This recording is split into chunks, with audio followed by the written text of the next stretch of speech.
एक छोटी सी घटना 3 साल मेरे जीवन में घटी है उड़ीसा में। एक रेलवे स्टेशन पर मैंने खड़े बच्चों को देखा, प्लेटफॉर्म पर 11, 12, 13 साल के। केवल 5 मिनट लूंगा, मेरी बात सुन लीजिए बस। पूरी कविता पढ़ने में 5 मिनट लूंगा और आधी मिनट की ये बात है, जिसलिए मैंने कविता लिखी। इरशाद। 11, 12, 13 साल के बच्चे दिन भर प्लेटफॉर्म पर खड़े रहते हैं। मैं गुजरता था उधर से, पूछता था लोगों से, मन में जिज्ञासा होती थी क्यों खड़े हैं।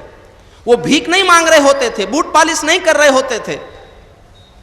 एक बार मेरी ट्रेन खड़ी थी, मैंने रुक के पूछा एक लोकल आदमी से, क्या कर रहे हैं बच्चे यहाँ पर, क्यों खड़े हैं दिन भर? तो उसने मुझे घूर के देखा और कहा, बाबू जानना चाहते हो तो चाय पियो। मेरी जिज्ञासा और बढ़ी। मिट्टी के कुल्हड़ में वहाँ चाय मिलती है। मैंने एक कुल्हड़ चाय ली, चाय पी के कुल्हड़ प्लेटफॉर्म पे फेंक दिया, टूट गया वो कुल्हड़। उस कुल्हड़ के टूटे हुए टुकड़ों में चाय की बची हुई नमी चाटने के लिए मैंने बच्चों को दौड़ते हुए देखा। और जिस दिन से मैंने ये देखा, एक गहन वेदना मैंने मेरे भीतर जी। मैं एक विश्वविद्यालय में पढ़ाता हूँ, कानून का प्रोफेसर हूँ, लेकिन मैंने 1.5 साल नहीं पढ़ाया। मैंने 1.5 साल दुनिया का आर्थिक विज्ञान पढ़ा। जो आंकड़े मेरे सामने हैं, सरकार के बड़े मंत्री यहाँ बैठे हैं, वो जानते होंगे, हिंदुस्तान में 3 लाख लोग एक साल में भूख से मरते हैं। हिंदुस्तान में पिछले 5 साल में 14,000 किसानों ने आत्महत्या की है।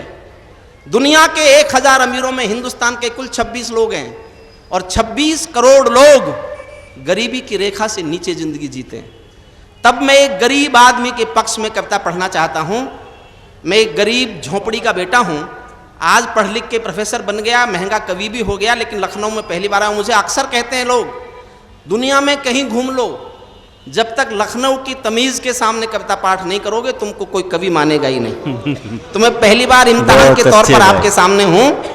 सर्वेश अस्थाना आपका बहुत शुक्रगुजार हूँ, रईस अंसारी साहब की मुझे मौका दिया आपने लखनऊ में आने का, और सिफारिशों से आया हूँ, ऐसे नहीं आया।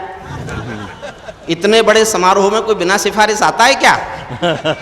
बहुत अच्छे नसीब पठान साहब, मेरे विद्यार्थी जीवन के साथी, सारस्वत साहब, विजय सारस्वत जाकर उत्तराखंड में मंत्री बन गए।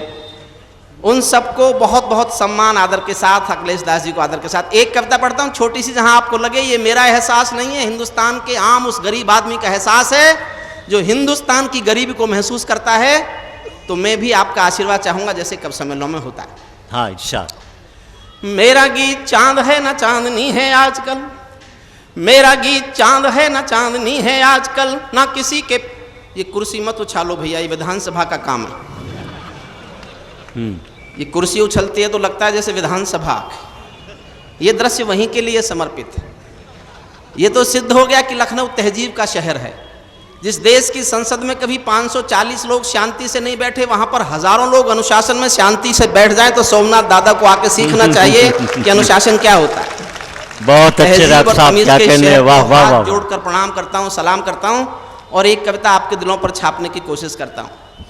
मेरा गीत चांद है ना चांदनी है आजकल, ना किसी के प्यार की ये रागनी है आजकल। मेरा गीत हास्य भी नहीं है, माफ कीजिए, साहित्य का भाष्य भी नहीं है, माफ कीजिए। मैं गरीब के रुदन के आंसुओं की आग हूँ, मैं गरीब के रुदन के आंसुओं की आग हूँ।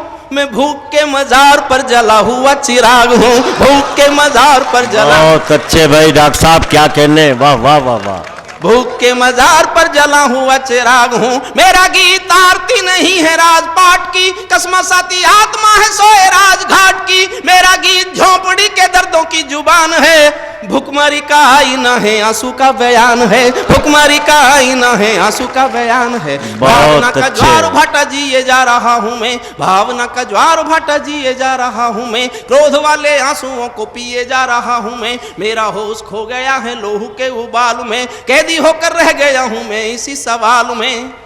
एक सवाल में कैद हूँ और निवेदन करता हूँ देश के वो 50 करोड़ लोग जो रात को पेट भर रोटी खाते हैं, जिनका पेट भरता है रोटी से, रात भर उनके घर में रोटी इतनी है कि उनका पेट भर जाए, उनके दिल में आपको लगे कि ये सवाल चुभना चाहिए, तो मैं पूरे सदन का आशीर्वाद मांगता हूं। आपको लगे कि ये सवाल हिंदुस्तान के हर उस दिल में चुभना चाहिए जिनको पेट भर रोटी मिलती है। सुनिएगा, मेरा सवाल बहुत छोटा सवाल है और देश की सरकार के सामने सवाल रखता हूं। आपको लगे कि ये सवाल तो चुभना चाहिए तो मुझे आशीर्वाद दे दीजिएगा, मैं समझूंगा मेरा लखनऊ आना सफल हो गया।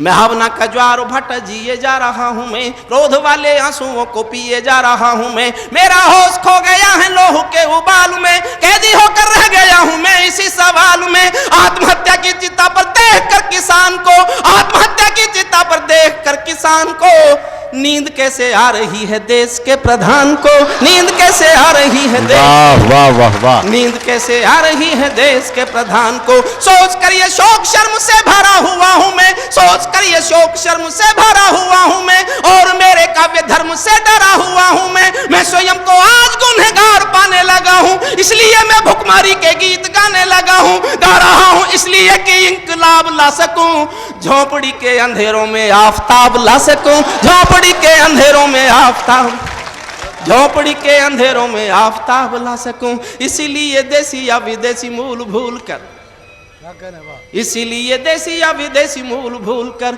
जो अतीत में हुई है भूल भूल भूल कर, पंचतारा पद्धति का पंथ रोक टोक कर, वैभवी विलासता को एक साल रोक कर, मुझे मेरा पूरा देश आज क्रुद्ध चाहिए, मुझे मेरा पूरा देश आज क्रुद्ध चाहिए, झोपड़ी की भूख के विरुद्ध युद्ध चाहिए, झोपड़ी की भूख के विरुद्ध युद्ध चाहिए, झोपड़ी की भूख। सच्चर कमेटी की रिपोर्ट मेरी कविता को ताकत देती है, तब सुनना।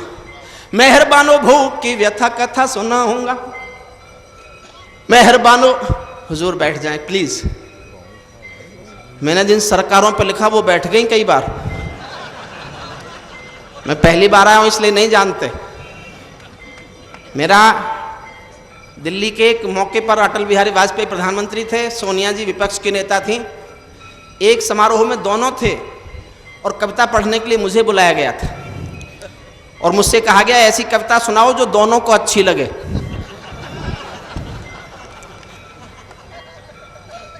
मैंने ऐसी बात कही जो दोनों को अच्छी लगी। मैंने कहा अगली प्रधानमंत्री प्रियंका, सरकार भाजपा की। ऐसे झूठ भी बोला मैंने, लेकिन अब सच बोलता हूं, सुनिए। मेहरबानो भूख की व्यथा कथा सुनाऊंगा, मेहरबानो भूख की व्यथा कथा सुनाऊंगा, महज तालियों के लिए गीत नहीं गाऊंगा। शायद आप सोचते हो ये विषय फिजूल है, किंतु देश का भविष्य ही मेरा उसूल है। आप ऐसा सोचते हैं तो भी बेकसूर हैं, क्योंकि आप भुखमरी की त्रासदी से दूर हैं, क्योंकि आप भुखमरी की त्रासदी से दूर हैं। आपने देखी नहीं है भूखे पेट की तड़फ, आपने देखी नहीं है भूखे पेट की तड़फ, काल देवता से भूखे तन के प्राण की झड़प। मैंने ऐसे बचपनों की दास्तान कही है, मैंने ऐसे बचपनों की दास्तान कही है, जहां मां की सूखी छातियों में दूध नहीं है, जहां मां की सूखी छातियों में। श्रद्धेय अहमद फराज साहब, आपको आश्चर्य होगा सुनकर कि मैं वो कवि हूं जो कहता हूं मैं कालजयी कवि नहीं होना चाहता। मैं कालजयी कवि होने की कामना नहीं करता, मैं देश की विसंगतियों पर गाता हूं और कोशिश करता हूं कि देश की विसंगति मिट जाए, देश खूबसूरत हो जाए, पूरी दुनिया से भूख मिट जाए, पूरी दुनिया से गरीबी हट जाए। मैं ऐसा कवि बनना चाहता हूं जो विसंगति को मिटाना चाहता हूं। लेकिन सच क्या है, सच की हद गाता हूं। देखिएगा, इस सच से बड़ा दुख नहीं हुआ मुझे कभी सुनकर, और आपको लगे कि आपकी तालियां मुझे दुआएं देंगी कि ये सच, कलंकित सच मर जाएगा देश में, इसलिए पूरे सदन की तालियां मांगता हूं, सुनना। मैंने ऐसे बचपनों की दास्तान कही है, मैंने ऐसे बचपनों की दास्तान कही है, जहां मां की सूखी छातियों में दूध नहीं है, जहां गरीबी की कोई सीमा रेखा ही नहीं, यहां गरीबी की कोई सीमा रेखा ही नहीं। लाखों बच्चे हैं जिन्होंने दूध देखा ही नहीं, लाखों बच्चे हैं जिन्होंने दूध देखा ही नहीं। शर्म से भी शर्मनाक जीवन काटते हैं वे, शर्म से भी शर्मनाक जीवन काटते हैं वे, कुत्ते जिसे चाट चुके झुटन चाटते हैं वे। भूखा बच्चा सो रहा है आसमान ओढ़कर, माँ रोटी कमा रही है पत्थरों को तोड़कर, माँ रोटी कमा रही है पत्थरों को तोड़कर, माँ रोटी कमा रही है पत्थरों को तोड़कर।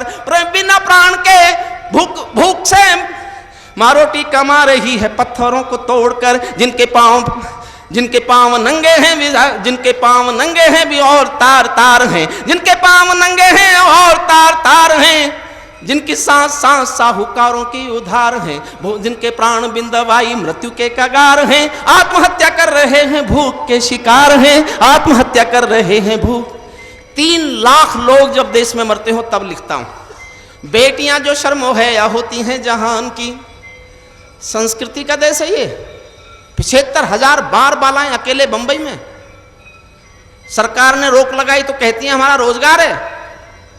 बेटियां जो शर्मो हया होती हैं जहान की, भूख ने तोड़ा तो वस्तु हो गई दुकान की, भूख ने तोड़ा तो वस्तु हो गई दुकान की। भूख का आस्थाओं का स्वरूप बेच देती है, निर्धनों की बेटियों का रूप बेच देती है। भूख कभी कभी ऐसे दांव पेच देती है, सिर्फ 2000 में माँ बेटा बेच देती है, सिर्फ 2000 में माँ बेटा बेच देती है। भूख आदमी का स्वाभिमान तोड़ देती है, आन बान शान का गुमान तोड़ देती है। भूख सुदामाओं का भी मान तोड़ देती है। और एक पंक्ति इतिहास से छीनी, इतिहास से छीनी है, आपका समर्थन मांगता हूं, इतिहास उल्टी ना छीन के ले जाए। भूख आदमी का स्वाभिमान तोड़ देती है, आन बान शान का गुमान तोड़ देती है। भूख सुदामाओं का भी मान तोड़ देती है, महाराणा प्रताप की भी आन तोड़ देती है, महाराणा प्रताप की भी आन तोड़ देती है। भूख तो हुजूर पूरा नूर छीन लेती है, मजूरन की मांग का सिंदूर छीन लेती है। किसी किसी मौत पर धर्म कर्म भी रोता है। मैं अमेरिका में था तो एक जानकारी मिली मुझे, मंत्री साहब हो सकता है आप तक ये जानकारी पहली बार पहुंचे। दुनिया में कुल 3 देश ऐसे हैं, केवल 3 देश दुनिया में, इथोपिया, सोमालिया और भारत, जहां गरीबों को मुर्दा बेचने का कानूनी अधिकार है।